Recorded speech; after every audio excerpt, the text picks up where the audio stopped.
नमस्कार जय जगन्नाथ दर्शक बंधु एवं आंचलिक पाणीपाग विज्ञान केन्द्र सूचना अनुसार अपराह्न माड़ी आसूची कालबैशाखी आज यही दुई जिला को सतर्क सूचना जारी कला आंचलिक पाणीपाग केन्द्र जानतु।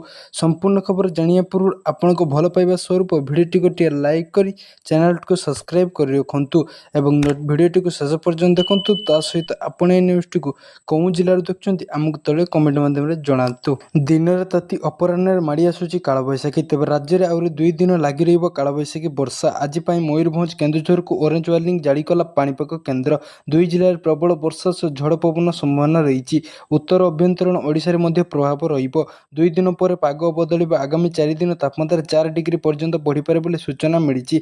सेपटे पश्चिम ओडिशार अनेक जिला को हिट वेव अलर्ट जारी करा जायछि। जिला गुड़िक होछि सुंदरगढ़, झारसुगुड़ा, संबलपुर, अनुगुल, ढेंकानाल, बरगढ़, सोनपुर, कंधमाल, बलांगीर, बौद्ध, कलाहांडी, नुआपड़ा।